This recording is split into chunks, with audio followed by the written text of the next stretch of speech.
సంవత్సరాల తరబడి government job కోసం వేచి చూస్తున్నారా? కేవలం 8 నెలల్లో మీ కల నెరవేర్చుకోండి. వెంటనే కింది నెంబర్స్ కి కాల్ చేయండి.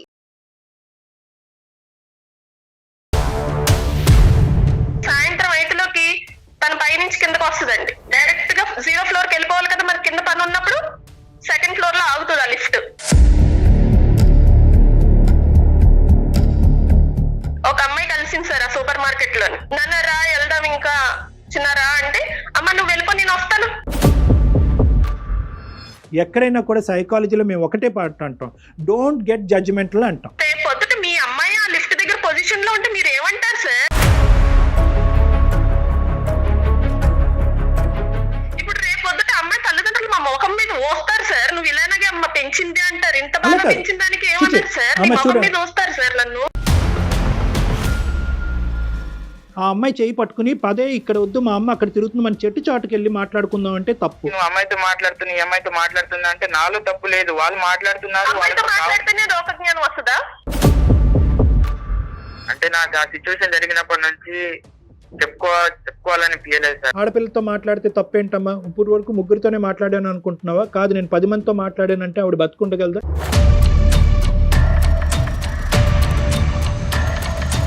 నేను అప్పుడు బాధపడి ఉండేదాన్ని కాదేమో మేడం, ఇప్పుడు ఈ చేంజ్ వల్ల బాధపడుతున్నాను మేడం. 99% సూసైడ్ జరగటానికి ప్రధానమైన కారణం ఏంటంటే సరైనటువంటి సందర్భంలో సమయంలో అవకాశం ఉన్న చోట మాట్లాడలేకపోవటం. నమస్తే కళ్యాణ్ గారు. నమస్తే జయ గారు. భువనగిరి నుంచి మనకు ఒక మెయిల్ వచ్చిందండి. సౌమ్య అని మనకు మెయిల్ చేశారు, ఒకసారి కాల్ చేయమంటారు? తప్పకుండా మేడం, తప్పకుండా. యావరేజ్గా ఎన్ని మెయిల్స్ వస్తున్నాయండి? యావరేజ్గా పర్ డే మనకు వచ్చి 30-40 పైన వస్తున్నాయి. ఫిల్టర్ చేస్తున్నాం మనం టీం అంతా కూర్చొని. హలో నమస్తే అండి, నేను జయాని అందమైన జీవితం ప్రోగ్రామ్ నుంచి కాల్ చేస్తున్నాను. నమస్తే అండి, మీ మెయిల్ చూసాము. నేను డాక్టర్ గారికి చెప్పాను, నాతో పాటు డాక్టర్ కళ్యాణ్ చక్రవర్తి గారు కూడా ఉన్నారు. సౌమ్య గారు నమస్తే సార్. నమస్తే అమ్మా. ఎక్కడమ్మా? భువనగిరా? భువనగిరి నుంచి మాట్లాడుతున్నాను సార్. ఏం చేస్తుంటారు మీరు? ఏం చేస్తుంటారు? నేను హౌస్ వైఫ్ నండి. అమ్మా, మా హస్బెండ్ జాబ్ చేస్తారు, ప్రైవేట్ జాబ్ చేస్తారు. అంటే మీరు ఇక్కడ వాళ్ళేనా? Proper east Godavari sir. East Godavari, అదే అదే మీకు తెలుస్తుంది. మ్యారేజ్ అయిన తర్వాత భువనగిరిలో సెటిల్ అయ్యాము. చెప్పండి అమ్మా, సమస్య ఏంటి? పిల్లలు ఎంతమంది? ఒక్క బాబు సార్. పెళ్ళైన చాన్నాళ్ళకి బాబు పుట్టాడు సార్, 7 years కి. ఇప్పుడు బాబుకి 19 years సార్. 19. బీటెక్ చదువుతున్నాడండి, 2nd year. ఓకే. ప్రాబ్లం ఏంటంటే సార్, చాలా గారాబంగా పెంచుకున్నాను సార్ బాబుని నేను. అయ్యో, చెప్పండి అమ్మా. ఎంత గారాబంగా అంటే పుట్టాడని నాతోనే ఉంచుకుని నాతోటి బయటికి తీసుకెళ్లడం కానీ, అసలు ఎంత అందంగా ఉన్నాడంటే అండి బాబు, పక్కన వాళ్ళు ఎదుటి వాళ్ళు తీసుకెళ్లిపోయేవారండి. మేము ఎత్తుకుంటాం, మేము స్నానం చేస్తాం, మేము అన్నం తినిపిస్తాం. అయినా నేను వెనకాల వెళ్ళేదాన్నండి, వాళ్ళ ఇంటి వరకు వెళ్ళి అక్కడే కూర్చునేదాన్ని. స్కూల్ కి వెళ్తే 3 years కి వాడు ఏడుస్తున్నాడని స్కూల్ బయట కూర్చునేదాన్నండి. స్కూల్ మొత్తం అయిపోయేదాకా నేను కూడా బాక్స్ పట్టుకెళ్ళిపోయి అక్కడే కూర్చుని, నేనున్నాను నాన్న నీకు, నువ్వు ఏడో ఒక క్లాస్ లోని అని అంత జాగ్రత్తగా పెంచుకున్నానండి బాబు. సింగిల్ కిడ్ ఉన్నప్పుడు ఆటోమేటిక్ ఇంకా ఇలాంటివన్నీ జరిగిపోతా ఉంటాయండి. మాకు అటెన్షన్ మొత్తం వాళ్ళ మీదే ఉంటుంది మేడం. ఇద్దరు వర్క్ చేసి ఇద్దరిని పెంచే కంటే ఒకరు వర్క్ చేస్తూ ఒక బాబుని కేరింగ్ తీసుకుని బాగా పెంచుకోవాలి అదేనండి అని ఇద్దరం అండర్స్టాండింగ్ తో మా హస్బెండ్ నేను కూడా బాబుని చాలా ముద్దుగా ప్రేమగా పెంచుకున్నాను మేడం. కానీ మీరు ఎంత బాగా అయితే బాబుని చూసుకునేవారో, కొద్ది వయసు వచ్చిన తర్వాత బాబు కూడా మీకు అంతే బాండెడ్ గా ఉండేవాడమ్మా? ఉన్నాడు సార్, ఇంటర్మీడియట్ వరకు ఉన్నాడు సార్. ఇంటర్ వరకు ఉన్నాడు. ఓకే, ఏమైందమ్మా తర్వాత? ఏమైంది?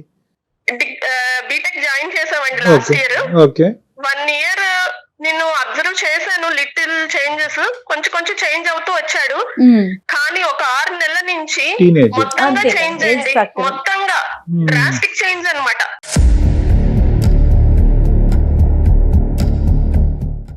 బాబుని నేను మార్నింగ్ వాకింగ్ వెళ్తుంటే నాతో పాటు డైలీ వచ్చేవాడు. తను కూర్చొని బుక్ తీసి చదువుకోవడము, తన ఆటలేవో ఆడుకునేవాడు.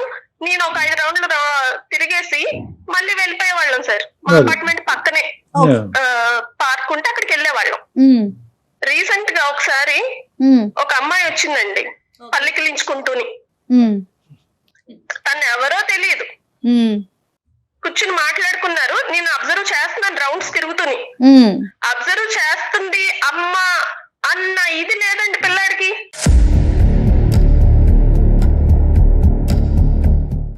ఉమ్, పోనీ అబ్జర్వ్ చేసింది, రౌండ్స్ అయిపోయాయేమో, అరగంట అయ్యింది, గంట అయ్యింది. ఈ రోజు 5 సార్లు తిరిగేదాన్ని 10 సార్లు తిరిగాను, కానీ వాడికి టైం అన్నది ఆ పిల్లతో మాట్లాడితే తెలియలేదండి. ఫస్ట్ టైం చూసారండి అమ్మాయిని? ఫస్ట్ టైం అన్నోన్ గర్ల్ అన్నమాట, అన్నోన్ పర్సన్ అమ్మాయి. ఉమ్, అక్కడ సరే అయిపోయింది, వచ్చేసాం ఇంటికి. నేను క్వశ్చన్ చేయలేదండి, వెంటనే క్వశ్చన్ చేయడం ఎందుకు, ఏం అడగలేదు పిల్లాడిని. మీరు అడగలేదు, బాబు కూడా అమ్మాయిని తీసుకొచ్చి మీకు ఏం పరిచయం చేయలేదు? ఏం చెప్పలేదు, ఏం మాట్లాడలేదు, ఇంటికి సైలెంట్ గా వచ్చేసాం అంతే అండి. Okay okay. ఒకసారి సూపర్ మార్కెట్ కి వెళ్ళాం సార్. సూపర్ మార్కెట్ కి వెళ్తే తను అన్ని గ్రోసరీస్ తీసి ఇచ్చే నా ట్రాలీలో వేసేవాడు సార్ ప్రతిసారి. మేము ఒక లిస్ట్ రాసుకుని వెళ్తాము, నేను చదువుతూ ఉంటే తను హెల్పింగ్ అనమాట, అంత హెల్పింగ్ నేచర్ అని చెప్తున్నాను. అదేలేండి. ఒక అమ్మాయి కలిసింది సార్ ఆ సూపర్ మార్కెట్ లోని. వేరే అమ్మాయి? నేను అమ్మాయిని ఫస్ట్ టైం చూడడం, అమ్మాయిని. ఈ అమ్మాయిని కూడా ఫస్ట్ టైం. మాట్లాడుతూనే ఉన్నారు. నేను రాసుకెళ్లిన లిస్ట్ లో గ్రోసరీస్ అన్ని తీసేసుకున్నాను, బిల్లు కట్టేశాను. పిలిచానండి, వెళ్ళి మళ్ళీ మొత్తం రౌండ్ తిరిగేసి వచ్చాను. నాన్న రా వెళ్దాం ఇంకా చిన్నారా అంటే, అమ్మ నువ్వు వెళ్ళిపో నేను వస్తాను అన్నాడండి ఒక్క మాట.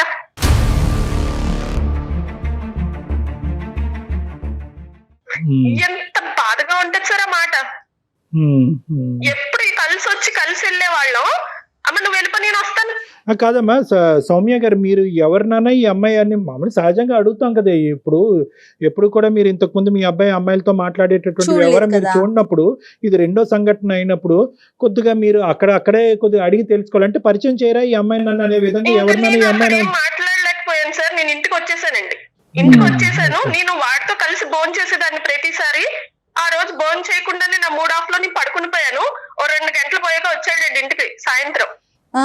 అమ్మా నువ్వు తిన్నావా, ఎలా వచ్చావు, ఆటోలో వచ్చావా, ఒక్కదాన్ని ఇవన్నీ ఎలా మోసుకొచ్చావు? ఏమీ లేదండి.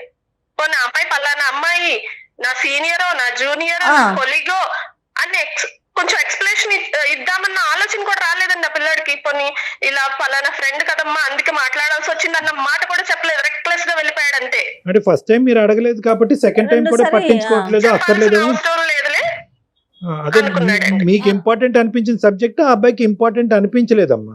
అనిపించలేదు. ఓకే చెప్పండి. అది ఎందుకు ఇలా జరుగుతుంది చూద్దాం అని ఆలోచిస్తున్నానండి. ఇంకా ఈ మధ్య జరుగుతున్న ఇష్యూ ఏంటంటే, మేము అపార్ట్మెంట్ 2nd ఫ్లోర్ లో ఉంటాం సార్. 4th ఫ్లోర్ లో వేరే వాళ్ళు ఉంటారు. ఆ అమ్మాయి ఒక అమ్మాయి ఉంటదండి ఆ ఫ్లోర్ లోని. నాతో మామూలుగా ఫస్ట్ లో 2-3 సార్లు మాట్లాడడానికి ట్రై చేసింది. నాకు కొంచెం అమ్మాయి వేరేగా అని అర్థమైంది. కొంచెం అవాయిడ్ చేయడా, చిన్న ఎక్కువగా క్లోజ్ గా ఉండకు అని ముందు ఎప్పుడో చెప్పాను సార్. ఇప్పుడు ఏం జరుగుతుందంటే అండి, సాయంత్రం 5లోకి తన పైనుంచి కిందకు వస్తుందండి. డైరెక్ట్ గా 0 ఫ్లోర్ కి వెళ్ళిపోవాలి కదా, మరి కింద పని ఉన్నప్పుడు 2nd ఫ్లోర్ లో ఆగుతుంది ఆ లిఫ్ట్.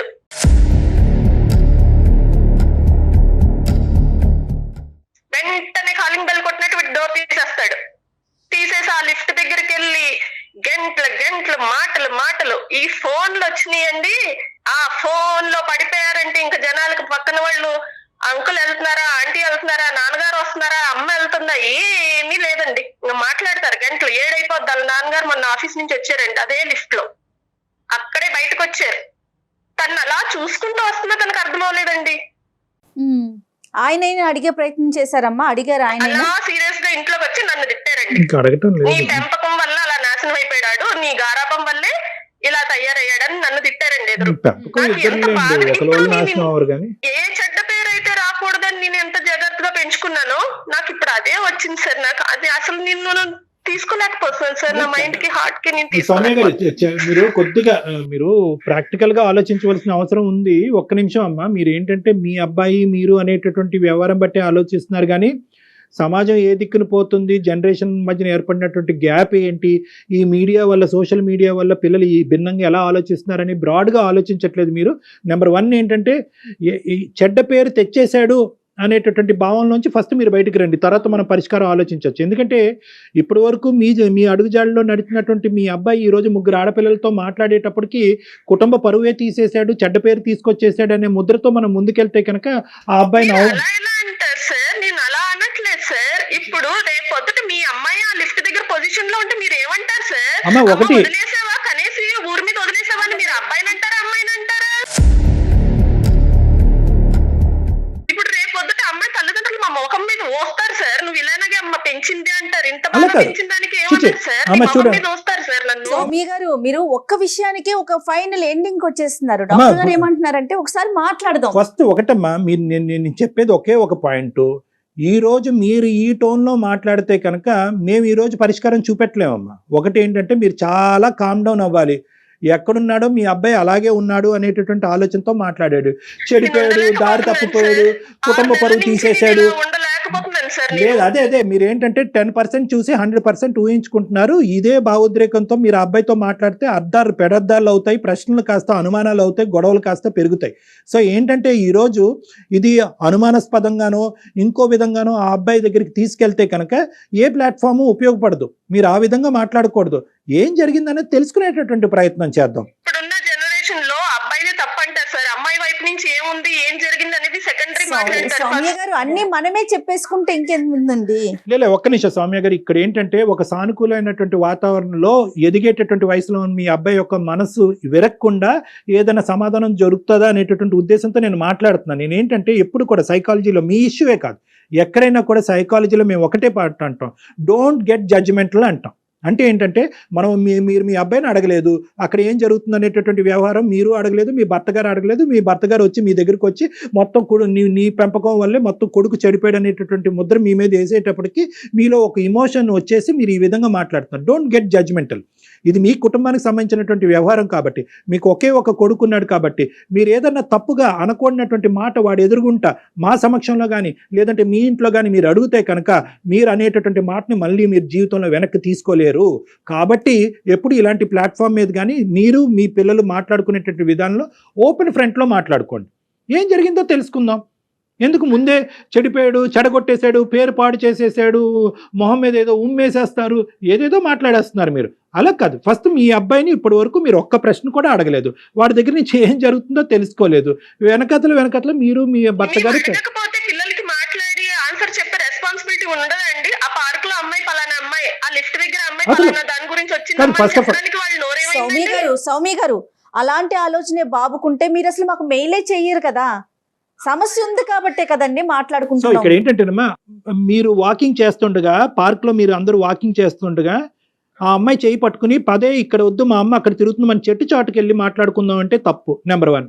నెంబర్ 2, సూపర్ మార్కెట్లో మీ ఒక అమ్మాయి కనిపించినప్పుడు ఇక్కడ కాదే వెనకతలు షెల్ఫ్ వెనకతలు వెళ్ళి మనం మాట్లాడుకుందాం అంటే తప్పు. ఓపెన్ లిఫ్ట్లో మీరు ఉన్న చాటే సెకండ్ ఫ్లోర్లో మీరు మీ అబ్బాయి మాట్లాడుతున్నప్పుడు ఇక్కడ కాదు అక్కడ ఎక్కడో గార్డెన్లోకి వెళ్ళి మాట్లాడుకుందాం అంటే తప్పు. ఎవరు లేకుండా ఇక్కడ ఏంటంటే ఒకటి మీరు గమనించవలసినటువంటి అంశం,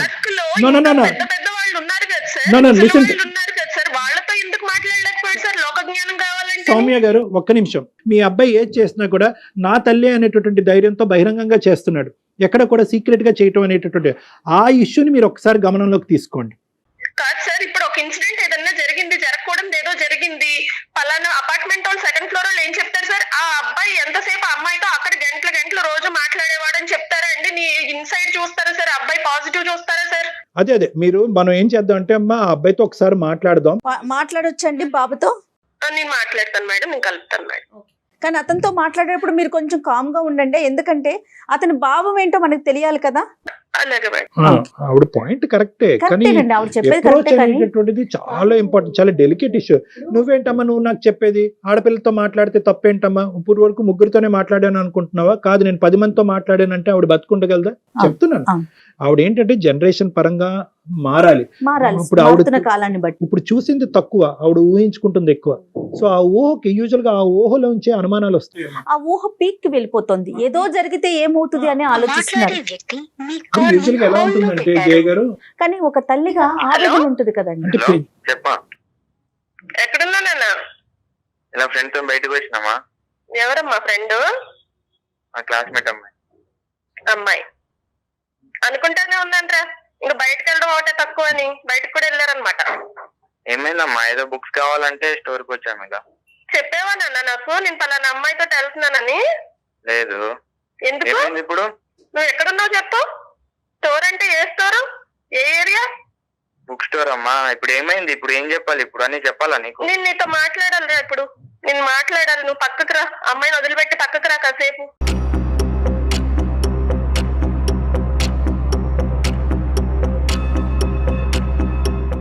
అంత అవసరం ఏమొచ్చింది? బుక్స్ వాళ్ళ పేరెంట్స్ కొనివ్వరా?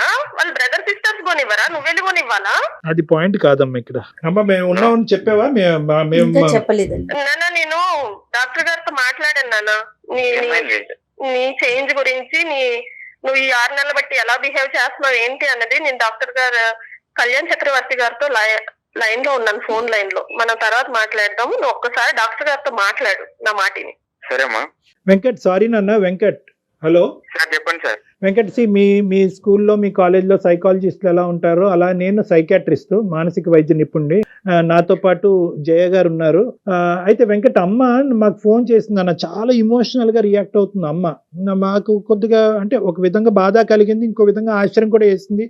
నిజంగా ఇంత రియాక్ట్ అవ్వాల్సినటువంటి అవసరం ఉందంటే, అంటే అమ్మ నీకు తెలుసు బాగా చిన్నప్పటి నుంచి నువ్వు ఒకటే కొడుకు, ఒకే బిడ్డవి, అల్లరి ముద్దుగా నిన్ను పెంచుకుంది, ఇప్పుడు ఈ స్థాయి వరకు తెచ్చింది. అమ్మ కంప్లీట్ గా డిప్రెషన్ లోకి, కన్ఫ్యూజన్ లోకి వెళ్ళిపోయింది. నీ ఉద్దేశం ఏంటి అసలు? ఏం జరుగుతుంది? అమ్మ నుంచి తెలిసి తెలియకుండా ఏమైనా సీక్రెట్లు దాచిపెడుతున్నావా? ఈ ఆడపిల్లల మీద ప్రత్యేకమైన ఇంట్రెస్ట్ ఏంటి? వాళ్ళ ఫ్రెండ్సా, రిలేషన్షిప్సా ఏంటి? నాకంటూ పర్టికులర్ గా ఇలా రిలేషన్షిప్స్ అంటే ఏం లేవు సార్. నార్మల్ గా వాళ్ళు పరిచయం అయితే వాళ్ళు మాట్లాడతారు, వాళ్ళతో మాట్లాడతా అంతే, ఎంతకుమించి ఏం లేదు సార్. ఎవరు కనబడితే వాళ్ళతో మాట్లాడేస్తుంటాం అనమాట. కాదు మా వెంకట్, అమ్మ దగ్గర ఏది షేర్ చేయట్లేదని, ఇది వరకు ఉన్నంత ఫ్రీగా నువ్వు అమ్మతో ఉండలేకపోతున్నావు అని ఆవిడ అంటున్నారు. మేడం నేను ఎంత ఫీల్ అవుతున్నానో నాకు అదే విందాం. వెంకట్ ఏం చెప్తాడో విందాం. వెంకట్ చెప్పుమా. నేను ఒక మాట చెప్తాను మేడం. అంటే పుట్టినప్పటి నుంచి అమ్మ చెప్పింది వినడం, అమ్మ చెప్పింది చేయడం, అమ్మ ఎక్కడికి వెళ్తే అక్కడికి వెళ్ళడం, అమ్మతో సినిమాకి వెళ్ళడం, అమ్మతో పార్క్ వెళ్ళడం, ఎక్కడ పడితే అక్కడ, అంటే ఇప్పుడు వెళ్ళినా అమ్మతోనే ఇక. అవునవును. అంటే నేను ఇప్పుడు బీటెక్ సెకండ్ ఇయర్ మేడం, నేను చదివేది బీటెక్ ఫస్ట్ ఇయర్ లో. ఇలా నాకు కాలేజ్ లో ఎప్పుడు మంచి మాత్రమే చెప్పి పెంచింది. బయట ప్రపంచం ఎట్లుంటది, ఇట్లుంటది, అట్లుంటది ఏం చెప్ప, మంచిరా ఇట్లా చేయి, మంచిరా అట్లా చేయి, మంచి ఒకటే చెప్తే ఇలా మేడం. అంటే బయట ప్రపంచం ఇట్లా మంచితో పాటు చెడు కూడా చెప్తే బాగుండు నాకు. కాలేజ్ లో అక్కడ అంటే నేను ఈ చేంజ్ అవ్వడం అనేది ఒక 6 months లోనే ఇలా చేంజ్. ఏం జరిగిందమ్మా అసలు? ఏం జరిగింది వెంకట్? కాలేజీలో ఏం జరిగింది? కాలేజీలో అంటే ఇప్పుడు మంచి వాళ్ళనే కదా మేడం అందరు ర్యాగింగ్ చేసేది. దట్టు అందరూ ఒక అబ్బాయిని 4-5 అమ్మాయిలు పట్టుకొని ర్యాగింగ్ చేసి ఎట్లుంటది మేడం?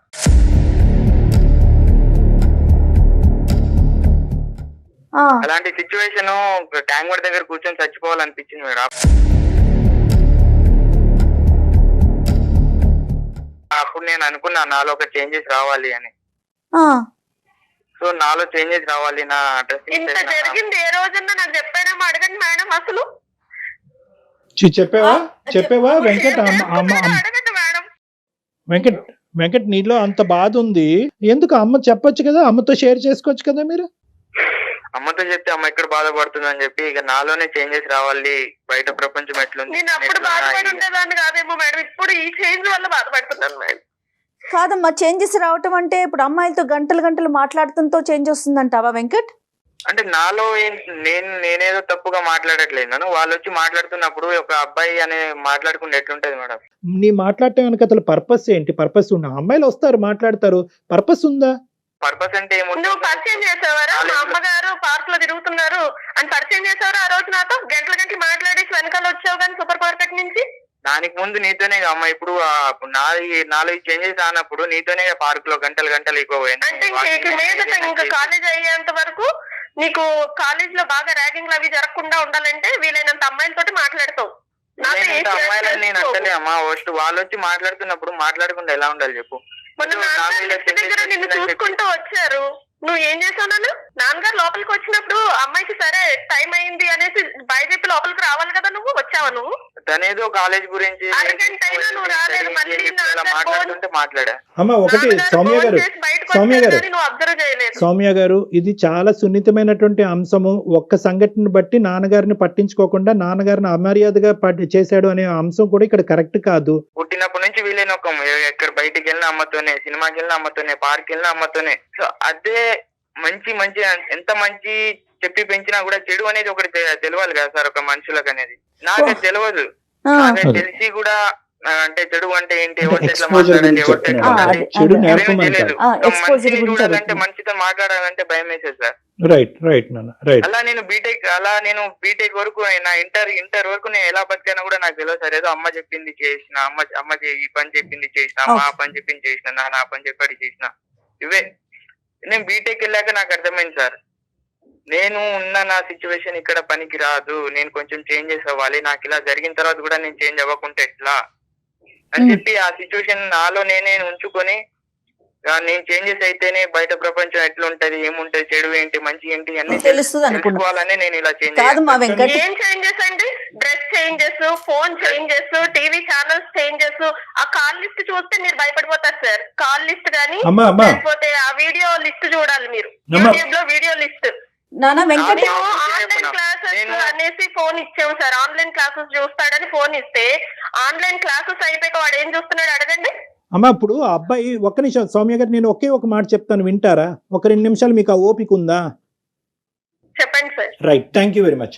అమ్మ సౌమ్య, నేను ఒక పాయింట్ చెప్తున్నాను. ఆ అబ్బాయి ఒక సున్నితమైన అంశం చెప్తున్నాడు, దయచేసి ఆ యాంగిల్లో చూడవలసిందిగా నా విజ్ఞప్తి. ఆ అబ్బాయి ఏమంటున్నాడంటే, నేను ఇప్పటి వరకు ఒక ఇంట్రోవర్ట్ లాగా ఇక్కడ అమ్మాయిలతో మాట్లాడటం, అబ్బాయిలతో మాట్లాడటం, అమ్మాయిలతో స్నేహం చేయటం, ఇవన్నీ తీసి పక్కన పెట్టండి. ఒక అంశం ఏం చెప్తున్నాడంటే, ఇప్పటి వరకు నేను ఇంట్రోవర్ట్ లాగే పెరిగాను, నూతులో కప్పలాగే పెరిగాను. ఆ అమ్మ చెప్తే అదే విన్నాను, నాన్న చెప్తే కనుక అదే తీసుకున్నాను. ఇంతకు మించి నాకు ఇంకో ప్రపంచం తెలియదు. ఎప్పుడైతే కాలేజీలోకి వచ్చానో, అంటే టీనేజ్ నుంచి యంగ్ అడల్ట్హుడ్ వైపు ప్రయాణం చేసేటటువంటి స్టేజ్ వచ్చిందో, నేను ఒక చెరువులోంచి ఒక సముద్రంలోకి వెళ్ళినట్టుగా అనిపించింది. రకరకాల మనుషులు నాకు కనిపించారు, రకరకాల పద్ధతులతో వ్యవహరించేటటువంటి వాళ్ళు కనిపించారు, నన్ను వెక్కిరించే వాళ్ళు కనిపించారు. అరే, ఈ ప్రపంచం గురించి నేను ముందుగానే తెలుసుకుని ఉంటే కనుక బహుశా ఈ వాతావరణాన్ని నాకు డీల్ చేయగలిగేటటువంటి కెపాసిటీ వచ్చి ఉండేదేమో. ఇది మా తల్లిదండ్రులు నాకు చెప్పలేదు, కాబట్టి ఈ కెపాసిటీని నాకు నేనుగా డెవలప్ చేసుకుంటాను, అది ఎక్స్పోజర్ ద్వారా డెవలప్ చేసుకుంటాను, కొత్త విధంగా తయారవుతాను, కొత్త మనుషులతో మాట్లాడతాను, కొత్త పరిచయాలు పంచుకుంటాను అని చెప్పి ఈరోజు మీరు నేర్పించలేనటువంటివన్నీ కూడా ఆ అబ్బాయి నేర్చుకునేటటువంటి ప్రయత్నం చేస్తున్నాడు. ఇప్పుడు ఆ ప్రయత్నంలో ఆ అబ్బాయి ఏంటంటే కొద్ది అదుపు తప్పాడు, కన్ఫ్యూజ్ అవుతున్నాడు. బహుశా ఏంటంటే, ఓకే మీరు నేర్పించలేదు, ఇందాక నుంచి ఒకే అబ్బాయి చెప్తున్నాడు, నేర్పించలేదు అంటున్నారు. చెడు ఏ తల్లిదండ్రులు నేర్పిస్తారు? చెడు నేర్పించలేరు తల్లిదండ్రులు. కానీ చెడు అనేటటువంటిది ఈ విధంగా రావచ్చు, ఈ ఛాలెంజెస్ ఉంటాయి. నువ్వు తక్కువ మాట్లాడటం ఒకటే కాకుండా నలుగురితో పరిచయాలు పెంచుకోవాలి, నలుగురితో మాట్లాడాలి. నువ్వు మాట్లాడి ఆ ఎక్స్పోజర్ పెంచుకుంటేనే బహుశా ఏం జరుగుతుంది, ఈ ప్రపంచంలో ఏం జరగట్లేదు అనేది నీకు అర్థం అవుతుంది అనే విధంగా నా తల్లిదండ్రులు నన్ను పెంచలేదు అని అబ్బాయి అంటున్నాడు. సొసైటీ గురించి పరిచయం చేయలేదు అంటున్నాడండి అతను. అది పరిచయం చేయడానికి పొద్దుట ఎవ్రీడే వాకింగ్ వెళ్తాం కదా మేడం, అక్కడ రిటైర్ అయిపోయిన వాళ్ళు పెద్దవాళ్ళు. అతని వయసు ఏంటమ్మా సౌమ్య? మీరు ఏం మాట్లాడుతున్నారమ్మా సౌమ్య? మాట్లాడితే వాళ్ళ ఎక్స్పీరియన్స్ అనేది చెప్తున్నారు, కానీ ప్రెసెంట్ ఇప్పుడు ఉన్న సిచ్యువేషన్ చెప్తారా? ఇప్పుడు చేసిన సైంటిస్టులు ఎవరు ఇప్పుడు ఉన్న వాళ్ళు చేయలేదు నాన్న. ఫ్యూచర్ ఆలోచించే చేస్తారు ఎవరు ఏదే చేసినా అని. వాళ్ళకి ఫ్యూచర్ తెలుసు. నువ్వేమనుకుంటున్నావు నా ఏదే కరెక్ట్, నాకే అన్ని తెలుసు, ఈ జనరేషన్ కాదని చెప్తా అంతే. నా విషయానికి వస్తే, నేను అమ్మాయితో మాట్లాడుతున్నా, ఈ అమ్మాయితో మాట్లాడుతున్నా అంటే నాలో తప్పు లేదు, వాళ్ళు మాట్లాడుతున్నారు. అమ్మాయికి కావాలని ఎందుకు మాట్లాడతాను? వాళ్ళు వచ్చి మాట్లాడిపించినప్పుడు ఒక అబ్బాయిని నాలుగింత చేంజెస్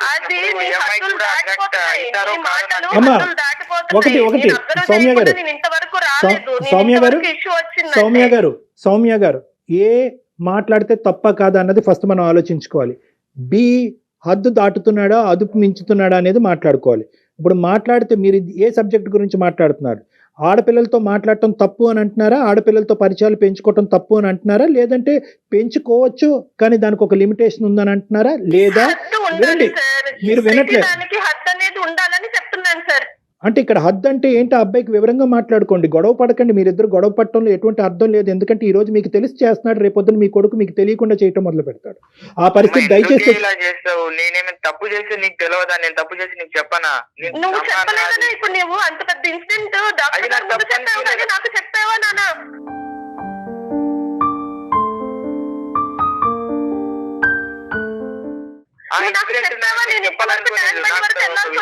ఒకటి సౌమ్య గారు, మీరు ఇలా రియాక్ట్ అవుతే అమ్మా మీలాంటి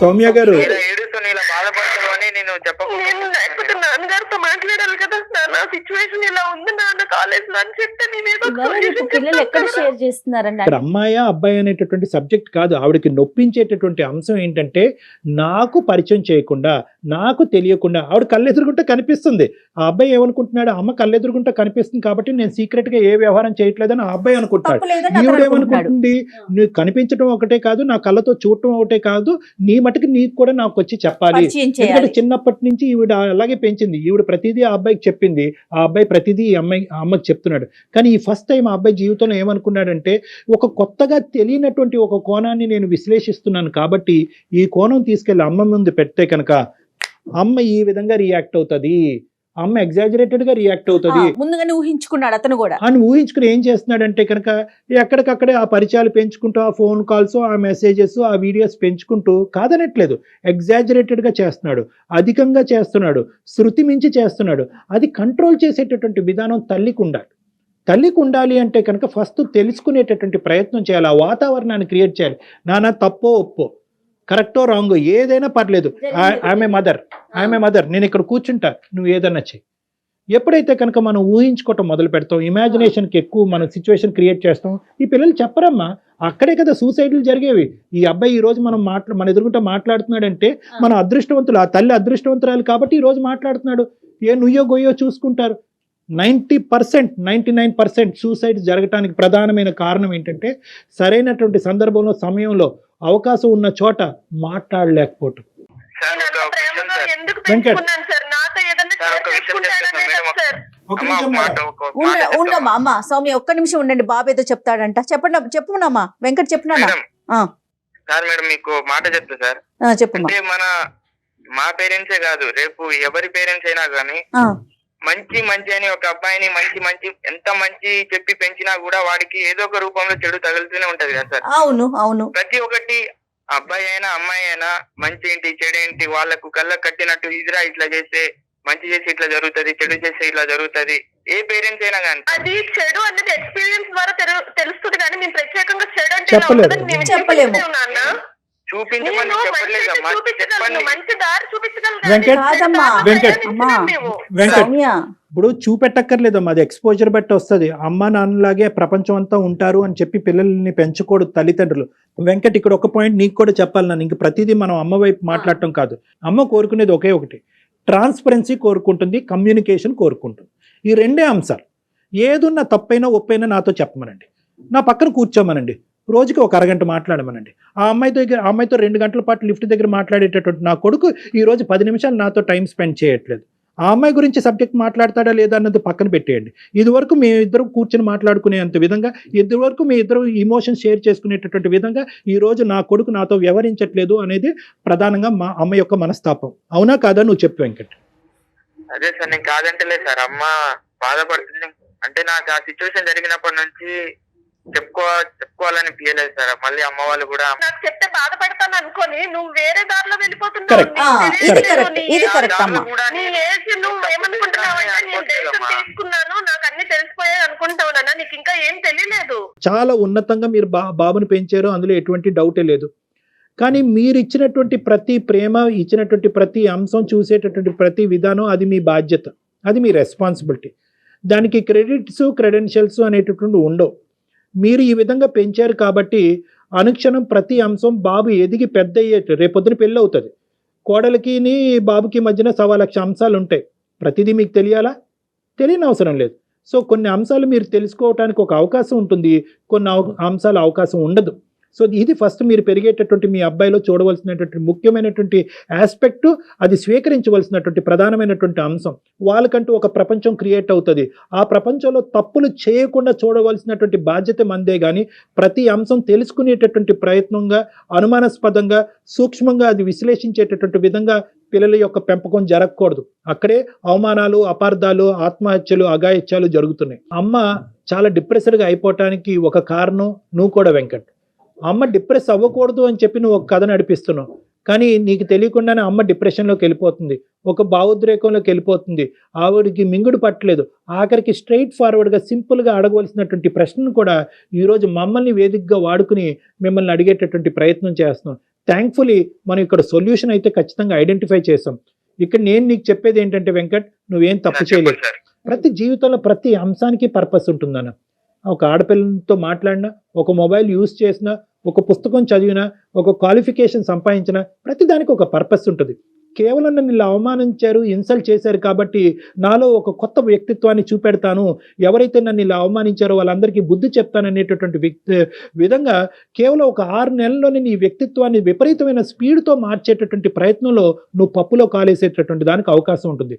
నీ మనసులో చెడు లేకపోవచ్చు, నీది ఉన్నతమైనటువంటి మనసు ఉండొచ్చు. రేపొద్దున ఆడపిల్ల తండ్రి రావచ్చు, వాళ్ళ అన్నయ్య రావచ్చు, వాళ్ళ మామయ్య రావచ్చు. ఏరా మా అమ్మాయితో ఇంత టైం ఎందుకు స్పెండ్ చేస్తున్నావు అని చెప్పి మీ అపార్ట్మెంట్లో నీ పరువే కాకుండా మీ తల్లి అమ్మ నాన్న పరువు కూడా తీయచ్చు. అప్పుడు ఏమని చెప్తాం? సో కాబట్టి ఏంటంటే మార్పు అనేటటువంటిది ఎంత ఇంపార్టెంటో ఆ మార్పు వైపు వేసేటటువంటి అడుగు కూడా చాలా జాగ్రత్తగా వేయవలసినటువంటి అవసరం ఉంది.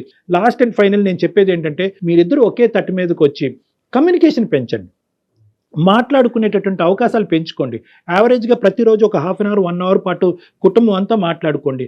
మనసులో ఏ భావం ఉన్నా కూడా ఆలోచన లేకుండా ఫ్రీగా మాట్లాడుకోండి. అనుమానం వద్దు, ప్రశ్నలు వద్దు, ఒకరినొకరు ఇబ్బంది పెట్టుకోవద్దు. ఎప్పుడు కూడా మీరు అందరూ ఒకే టీం లాగా వర్క్ చేసుకుని ఇంతకు ముందు ఎలా ఉన్నారో అదే విధంగా ముందుకెళ్ళండి.